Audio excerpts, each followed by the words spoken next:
What are some video editing tips that you can get from Premiere Pro and some other software programs that will help you be more effective in your ministry as you create content to spur one another on towards love and good deeds? That's what we're talking about today. Get ready because it's time.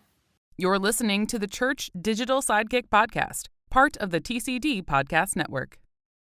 Hey heroes, my name is Tom Pounder and this is the Church Digital Sidekick Podcast. This is the podcast where I bring on ministry leaders and we talk about how you can do ministry more effectively in this very digital and online world today.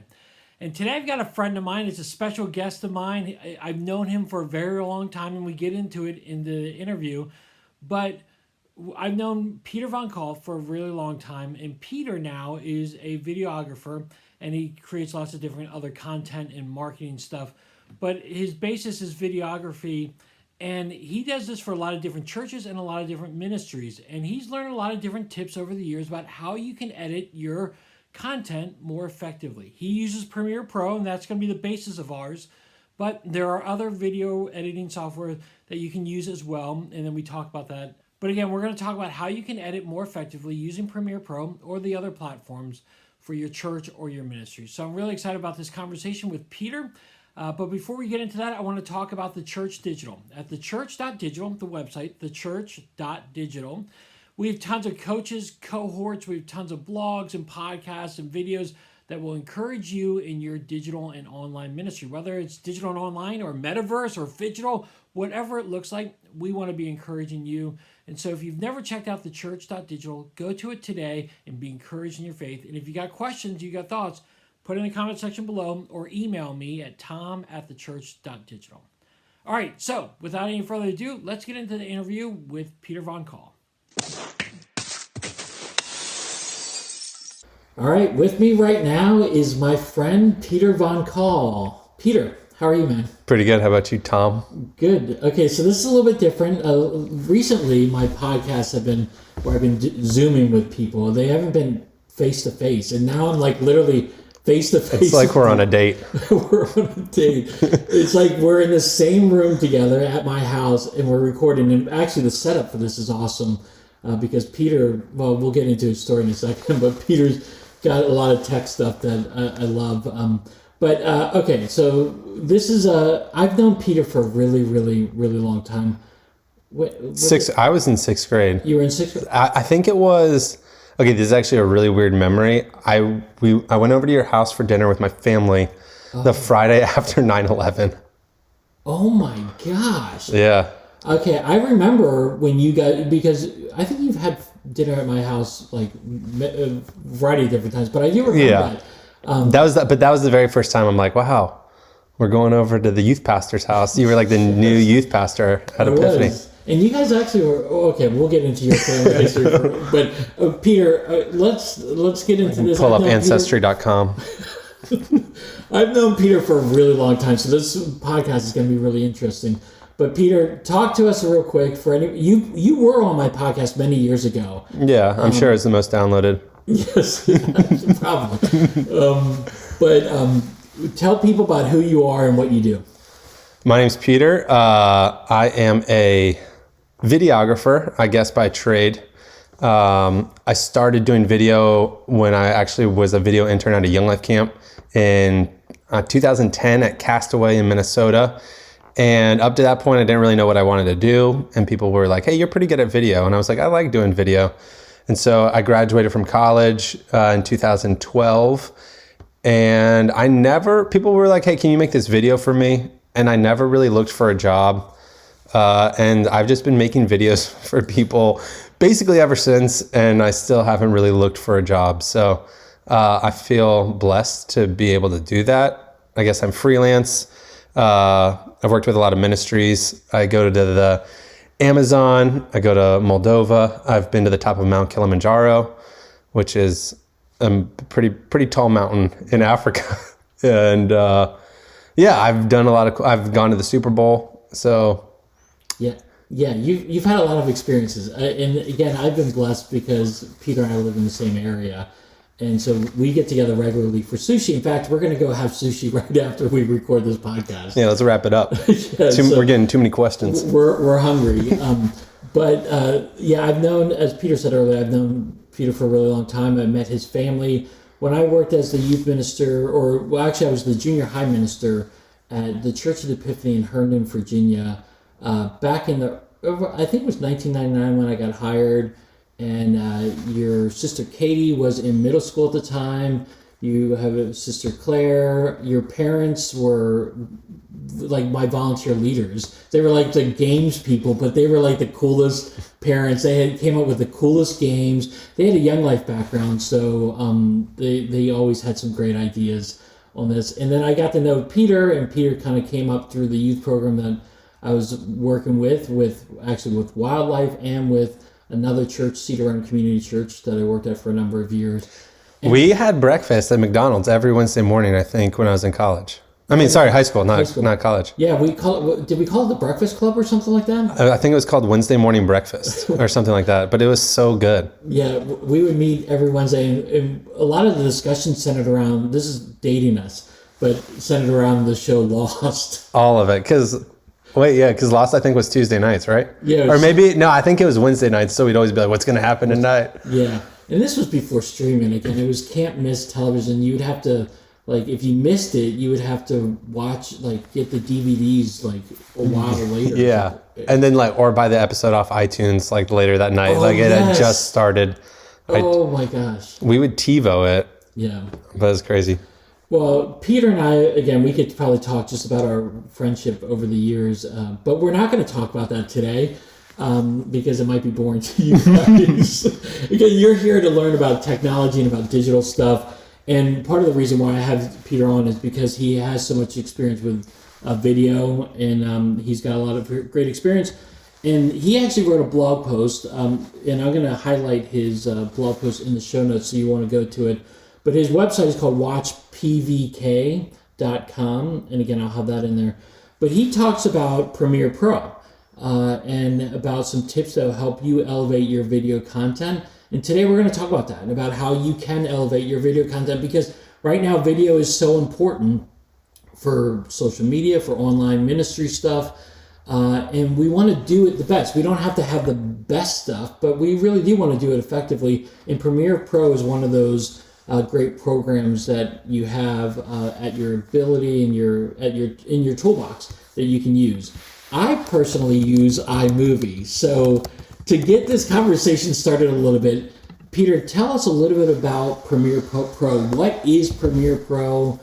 How can you get it? What's Premiere Pro? Yeah, so Premiere Pro is Adobe's, professional editing platform system.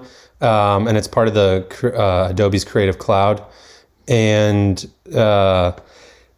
it is an all-in-one powerhouse. I have a love-hate relationship with Premiere because I think that what Premiere does is awesome. It's very advanced, but at the same time, when you use it as much as I do, it crashes and it has bugs. And so Premiere is a great tool. It's a great resource. But just like you said, iMovie, I guess it's free, right? It comes with the app or with the Max. And so iMovie works well. If you want to go up from iMovie is Final Cut X, which I think is around $300, but it also runs on Mac. And then there's a new program called DaVinci Resolve, which there's a paid version and a free version. It's also an editing platform made by DaVinci. And what you get for it being a free program is absolutely insane. It's comparable to Premiere and Final Cut. And I had a friend text me during the pandemic, and he was like, hey, I want to get into video editing, some basketball highlights. And I was like, okay. We have all the time in the world, so it sounds good. He's like, what should I use? And I said, you should get DaVinci Resolve because it's free, but it's awesome. And he texted me back the next day, and he's like, this is way too hard for me. And I go, no, just stick with it. And he loved it, and he started making all these basketball YouTube channel with lots of followers, which is pretty fun. But yeah, so DaVinci Resolve is another free option that I tell people about. But Premiere Pro is what I use, and I primarily use it just because for what I do, a lot of the stuff that I have to do, I have to work with the Adobe Creative Cloud, which is it has all their professional apps on it. And so I have access to Premiere. I think what Premiere does is great. And so that's why I use Premiere, but I've used Final Cut. I use DaVinci. I've never used iMovie or Windows Movie Maker, but I'm sure they're great as well, Tom. No, listen, iMovie. I use iMovie because it's simple, and actually, whenever they update iMovie, I get annoyed because I'm like, wait, I know how to work everything. Yeah. Now I got to learn something new. I actually do have DaVinci on my my desktop computer, and I've actually really enjoyed that. I feel like that's a step up, obviously, from iMovie. But where would you rank them? Like you just talked about Premiere Pro, Final Cut X, and DaVinci. Where would they rank? Are they all very similar, or would you say one's got above the others? I would say that Premiere Pro, I think that it's just the familiarity that I have with it. Is familiarity a word? Yeah, It works. It can be. It can be. Yeah. Because I use it so much, I think that Premiere is the top one. But they're all comparable. And like I said, there's a free version of DaVinci, and then I think there's like a paid version of DaVinci, which is around $300 or $200, same as what Final Cut is. And so they're all about the same. They're all going to be able to get you where you want to go. And I would say that just because of what I use, or because I know Premiere, I love it, but I also have Final Cut loaded. But you just, it's like brand loyalty, you know? Yeah. No, I get it. Like, we're both Mac users, and that kind of plays. Phil, your brother-in-law, what does he use? So actually, that's a funny question because Phil does video work as well, and his dad, who I work with as well, also does video work, and his dad uses Premiere Pro. Phil's company actually paid somebody to like research it, be like, should we use Final Cut or Premiere? And the consulting company that like ran the data, I guess, and was like, hey, this is what you're doing, this is what you're using it for, came to the conclusion that they're basically the exact same program, but for what they were doing, I guess the longer projects, and this is getting a little technical, but like the longer projects, that what Phil does is Final Cut was better because in Premiere you have to do something called rendering, not necessarily to play it back, but you need to, which takes time. And in Final Cut, you do not need to do that. It's automatically running in the background at all times. So, okay, that is actually a really important thing, because when I send videos to our video guy at our church, he talks about it. Yeah, it's rendering right now. And it's time consuming, right? Yeah. Okay. I had a project last week that was like 90 minutes long. It was a pretty boring project, but it would take it was a PowerPoint basically. Like it wasn't like when I say boring project, it was a boring project to edit. I'm sure that the client loved it. But when I would render it, it was like it would be like 2 hours and 2 minutes every time. Oh my God. And I'm just like, that's so long. But I mean, it's billable hours. So. Yeah. There you go. Okay, so let's get into some. Another reason why I use Premiere Pro. There you go. Okay, so let's get into the details of this blog post, and I'm going to encourage you to read the blog post. We're only going to hit on a few little things about it. But what are some of the advantages of Premiere Pro that you feel like are great and that is a step above? Some of the advantages of Premiere Pro, I think that what has happened in the past few years, especially as AI has crept into it, Premiere has this thing called, and I'm sure that Final Cut probably has something similar, or it's not far behind. So, but I'm just going to speak to what I know. Premiere has something called text-based editing, which is brand new.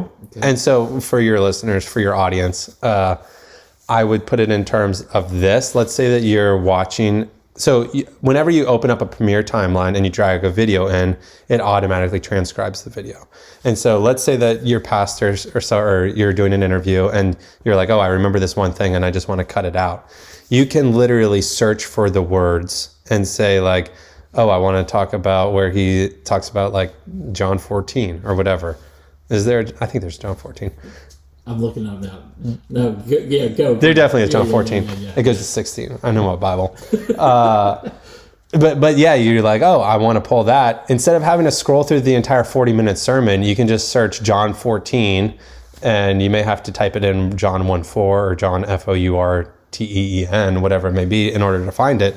But like it's right there, and it'll save you so much time. That's actually huge, and I cannot minimize this because I do, like, I'll take our sermons at our church, and I cut them up into little sermon clips. And I'm literally writing down notes all the time. But if I don't have, this is my little secret thing, is I base it on where the slides are. Like, so when the slides appear on screen, I know where to cut or where to look for it so I can see it again. But if I can just text it and type it in, dude, that's a huge time saver. Huge. And it also helps for me with like interviews and stuff, and like the work that I do is I'll be like, oh, I remember that one soundbite, and that's the only soundbite I want to use from this.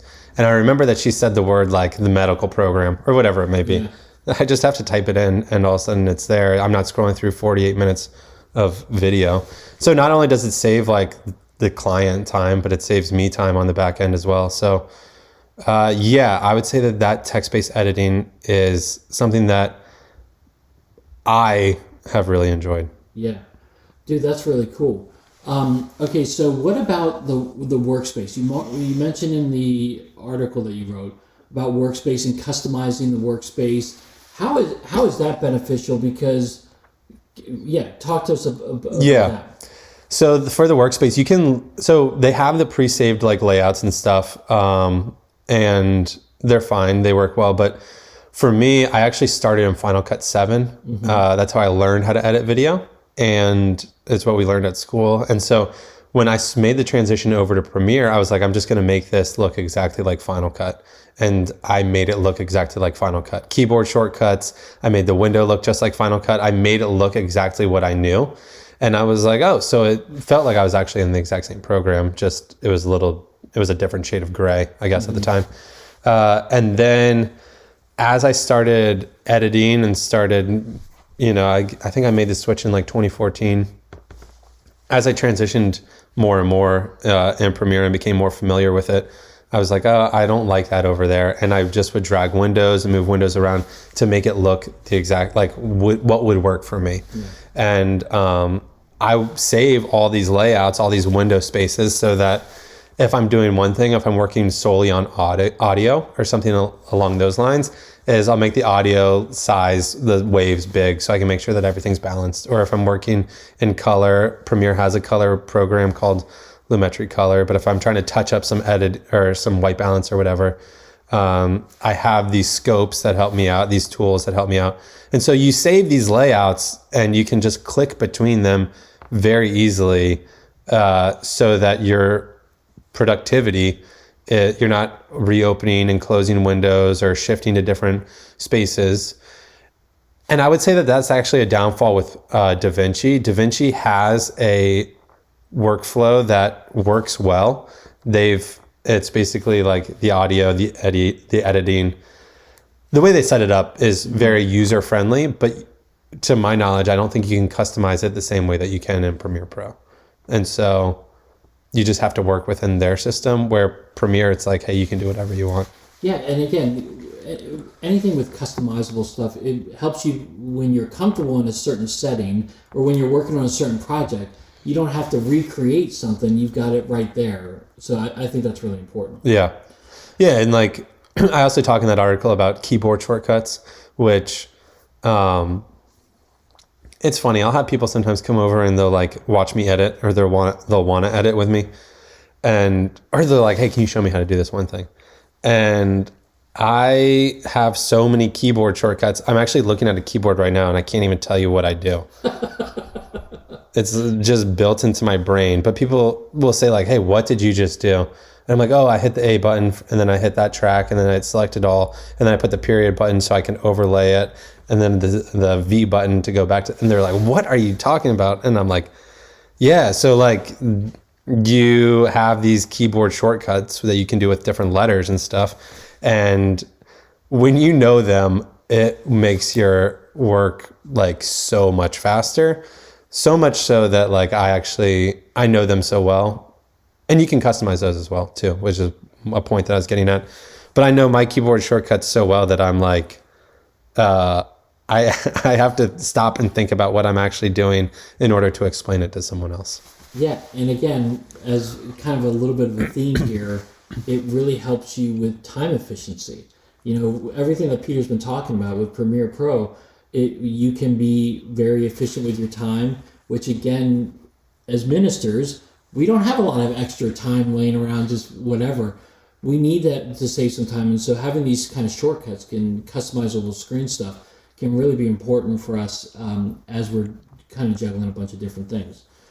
You also talk about in your article about markers. Okay, so I know what markers are, but just explain it to us, like if we know nothing about markers, what is markers, but then also then go into how it's helpful with Premiere Pro. Okay, so a marker would be like how nothing do you know? So in Premiere, you have something called a timeline, and that's kind of where you would make your video. That's where you would edit it. And then, so what you would do is you bring up the clip that you want, and you would mark an in and an out, and then you would drag that into your timeline. And your in is where you want the video to start, and the out is where you want the video to end, or cut to a different clip. And so once everything is in your timeline, what you can actually do is that you can hit M on the keyboard, and that would make a marker in your timeline so that you know or can identify where something is. And there are many different ways or like reasons why you would do this. One thing that I do, I edit a lot to music as tracks. And so one of the first things that I do, especially if it's a music driven piece, is I will bring the song into my timeline, and I will literally hit M on every beat. And so I know as I'm cutting and as I'm bringing different clips in, I know where the beat is already. And if it's a big beat or if it's a hard hit or whatever it might be, I'll also hit it there. So as I'm not going back through and like tweaking things at the end, I have that marker, I know where I'm gonna cut, and whether it's 3 beats, whether it's 6 beats, I just know that I wanna get off of it on the beat rather than have to be like, oh, that's a weird place for a cut. And people don't realize this, but as you're watching stuff, things that are edited to the beat of the song, it's way more appealing to actually watch. And so that's like one of the big reasons that I use markers. No, I think I was hoping you'd hit on this, because I think music is so powerful. It really sets the tone for the video that you're using. And so to have it set up, again, any movie trailer that you watch, any like worship song or whatever, the video lines up so well with the music. They integrate so well, and it's important that you have those markings in place so that you know where to put the video, where you know where to put the audio kind of stuff in there. And so I think it's a really important thing that they offer and that they have for you. So I think that's awesome. Yeah, the markers really help because, and even not just with music, but if you're going back and you're like, oh, I know that they mess up on this word here, but I just want to continue with the timeline or whatever. Continue editing the piece. You just add a marker on the clip and you're like, I know that I need to come back and edit this or readdress it. And then to get even more technical, nobody uses DVDs anymore, but like if you were to use a DVD, you can use markers. It's in the metadata when you export. So once you go to burn a DVD, that's where the chapter splits is. Back when I used to burn a lot of DVDs, I would have to use markers as like, oh, that's chapter 1, this is chapter 2, this is chapter 3. And then it's also in the metadata. So if I were to have a project, have a timeline, and I have a bunch of markers, and let's just say that there's different sections for it, I export the video. I then, a year later, need to edit it again. Those markers that were in the original timeline, when I bring it back into Premiere, they will show up in the clip. Really? Yeah. So I can see like, oh, that's where so-and-so starts talking. And so it actually is very useful, especially in like a DVD, if even nobody uses DVDs anymore. If you treat it like it's a DVD chapter, if it's for like longer projects and stuff, you bring it back into Premiere and you see it would be the exact same thing. Dude, that's really cool, actually. Random question, do you still have a DVD player? So I had to check for a client. Like I actually texted you about it. That's right. I had to see if a DVD worked for somebody, and so I opened up. I think it was my PS3. I like hooked it up, and it turns out I don't think I think the DVD worked, and my DVD player on my PS3 didn't work. Is the moral of the story. So I do not, but like I own one physically. It just doesn't work. Yeah, I have DVDs. I have 2 DVD players, and I think I've used them once a year, and it's around Christmas time, so I can play all my old Christmas, like the Christmas special that you can't find on a streaming platform. I have them on DVDs, and so I'll watch those. Yeah, and people still ask me for DVDs too. They're like, "Hey, can we get a DVD copy of this?" I'm like, you know that DVD compression. First off, how are you going to watch it? Like, let's just be real. Your computer doesn't have a player. Not even my computer. Yeah, my computer doesn't. Like, nobody has a DVD player anymore. And also, the DVD compression is so terrible. Like, we're on 4K, and I think DVD at the best was like 480. Oh my gosh. So, really? So it's bad. Oh, dang. That's crazy. Okay. Maybe 720 because Blu-ray was 1080, but still, yeah. It's like, it's the setting on YouTube that you're like, I don't know if I'm going to continue watching this video. So just ask for the digital copy. Yeah. Okay. Last thing I want to hit on before we wrap up, because I do want to encourage people to go to your blog. You talk about export settings. It's a good thing. Talk to us about export settings. What are you talking about in your blog post, and why is it important with Premiere Pro? All right, so with Premiere Pro, and I know that Final Cut, has it as well. I thought you were going to say iMovie for a second. Yeah, I'm sure that iMovie does too. Because if you want to share a video, you can just hit like YouTube or whatever, right? And it'll export it to like a YouTube format. Yes, it will. Yeah, so I mean, that's the exact same thing. Premiere is the exact same way. So all these, but it's to a greater degree, I guess. All these different platforms have different bit rates that they want things at. Like YouTube would want something around 16 megabits per second. Facebook is a little bit, probably around the same. Twitter is like 8 megabytes per second. I've actually had people say like, hey, we're actually going to put this on Twitter. So can you like export it at a lower bit rate? Yeah. Because Twitter used to reject it. X probably is going to be a little bit better, I would assume, especially with like the video that they're bringing it. But so there's all these different platforms, and they all have different rules. Vimeo has a higher bit rate. If you want to export something as a DVD or, whatever it may be. Premiere Pro has these presets that as soon as you open up the export, you're done with your project, you want to export the timeline into a video format, it says like, hey, how do you want to export it? And there's a YouTube, there's a mobile, there's a Facebook, there's a Twitter, there's a Vimeo, there's a high quality, there's a medium quality. And so there's all these different presets that I would say are great starting points for what I do. Mm-hmm. I kind of tweak things a little bit, but they do have all these different presets that all you have to do is just say like, hey, like for a church or for people that are just doing stuff on their phone, whatever it may be, if you know that you're just going to be on YouTube, it doesn't really matter like the full quality of it. You just want to make sure it's 1080p. It's a very easy click of a button that you push and you export it, and bada boom, bada bang, it's on YouTube. And what's great about it is that YouTube's not compressing it. So you're getting basically what you get in your timeline on YouTube. Mm-hmm. YouTube's not doing any background magic to make it fit within their standards, and vice versa. And so if you want YouTube, Facebook, whatever it may be, whatever platform you wish to share it to, you know that you can export it so that it looks the best on those different platforms. And that's very important, because if you just export one thing and you have it as one huge file and they're all compressing it different ways, be like, oh, why does it look so great on Facebook but terrible on YouTube? Why does it look terrible on Twitter? Why am I getting this error message? You know that you can go through it and you can see, you're able to see like, hey, I know I need to export it 4 different ways, but it's going to look great on all 4 different platforms.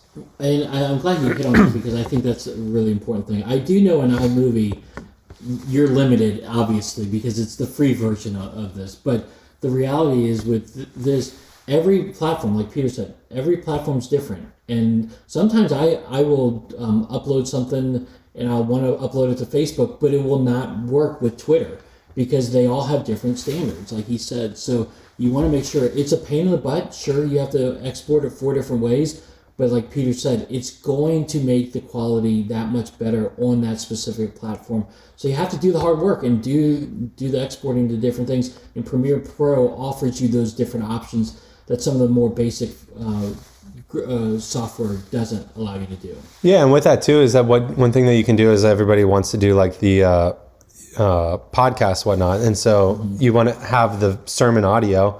You don't need to. You can export it directly from Premiere as a MP3 or a WAV file or whatever format you want it, and you don't have to bring it into a different program. You can just pull everything all from the same timeline. So that's nice as well. Yeah, for sure. All right, Peter, well, as we wrap up here, what kind of final words of encouragement or thoughts would you share with people about Premiere Pro and why you would encourage them to use it? I would say that you would want to, find a program that works best for you. And I would say really get to know it, because Premiere, Final Cut, DaVinci, iMovie, whatever it may be, it's just a tool to reach your audience, to communicate with your audience, to tell them whatever they want. And I think that the more that you're able to bring into or get out of Premiere Pro or Final Cut, whatever you're able to, however you're able to use the tool best, I'll say it that way, to help reach that audience, to make video content, to make audio content, whatever it may be, the more that you're able to use it, the better you'll be able to actually speak to your audience. It's no longer a guessing work. And the more that you know it, the faster you can turn things around. There's a lot of presets, tools, tricks, and tips, whatever it may be, for productivity within these platforms. And so when you know them, and that you know them so well that you're thinking about like, well, what am I actually doing? When you try to explain it to people, that is a huge game changer in terms of I can produce content faster, I can share it faster, and you can make it look cool, or you can start doing different effects and different types of things, graphics, what have you, all within Premiere Pro, so that it keeps your audience interested and they'll want to watch it more. Yeah, that's awesome. I'm definitely more interested in Premiere Pro right now after talking to you, actually reading your blog post that you had from a while ago. So this is awesome. Peter, as again we wrap up now, how would someone connect with you? Where can they find you? Because Peter is more than just a videographer. He's really good with marketing, and he's got some other gifts and talents. I'm a real estate agent as well. Real estate agent. I got my hands in a lot of pots. Yeah, but you're really good at this stuff. So how can someone connect with you? You can go to my website. That's watchpvk.com. You can also go to petervoncall.com. When I got WatchPVK, because people were like, how do you spell Von Call? And I'm just like, just PVK. Yeah. It's so much easier. And so you can go there. There's a contact form. You can also email me at peter@watchpvk.com. I'd love to connect with you. And Social media. What's that? Yeah. You love Twitter, though. Yeah, so Peter Von Call on Twitter, on X. You got to call it the proper name. Yeah, X, formerly known as Twitter. Yeah. So Peter Von Call on X, and... You're on Threads too, right? No. Okay, Threads... Yes, that was a setup. That was a setup for Peter, because I know Peter doesn't like Threads. I'm just playing around with Threads. Threads is on. I don't understand Threads. Yeah. I tweeted this the other day that you now see the Threads post in Instagram. Yeah, and on Facebook. So you see like the text-based post in Instagram, which is a photo and video sharing platform, and I'm like, you basically are just turning Instagram into Facebook at this point. Meta is all this one big thing. It's all one app. Yeah. It's like they're like, we have one app that we're selling people, but we're going to put it in like 12 different names. Yeah. You're like, okay, I don't like this. Yeah. Well, Peter is definitely very active on Twitter, so you want to make sure you check him out there. I will have all his links on the show notes, so definitely just click on that. Don't Google me. Just kidding. You guys can Google me. Peter's been in a lot of random videos, I've been in a lot of stuff. Yeah. I don't think any of our old youth group videos will show up, but possibly. They might. So, okay, don't Google Peter. No, you can Google me. Yeah, it's fine. There's a few different Peter Von Kahls, I'm sure. Oh, yeah, just like there's a few different Tom Pounders. Right? Yeah. Well, Peter, as always, it's great having I actually Google myself every day just to make sure you're okay. just to see what people are saying about me. Usually no one's saying anything, but That's good to know. Well, Peter, thanks for being on the podcast. I will definitely have you back on sometime sooner rather than the last time. I think there was like a 6-7 year time gap or something like that. You were much younger back then. Yeah. I was probably... You weren't married and you didn't have kids. I definitely didn't have kids. Yeah. I wasn't married? I don't think you were married then. Yeah, I probably wasn't. I don't even know if I had a girlfriend. Yeah. Well, we'll have to go back and check that out. But by the way, in case you guys are at home or we're like, what's going on? I now am married and have kids. So, and we love it. So, all right, Peter. Well, thanks for being with me today. Thanks for having me, Tom. I can't wait to eat some sushi. Okay, so what did you think of the interview? What did you think about what Peter said? What stood out to you? What encouraged you? Again, definitely check out his blog post and all his other posts at his website.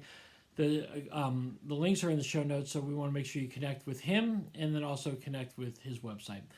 But again, I want to encourage you to check out all that information and to ask questions. We want this conversation to carry on for a really long time after you listen to this podcast. So Peter and I, we're on Twitter, we're on X. Hit us up. Let's carry this conversation on a little bit more. All right, heroes. Well, thanks so much for being with me today. As always, if you enjoyed the podcast, subscribe to it. It's on YouTube. It is on Apple. It's on Spotify. It's on other platforms as well. Make sure you click on it for the platform that you listen to or watch these on the most. All right, heroes. Well, I hope you have a great rest of your day, a great rest of your week. And until next time, have a great one.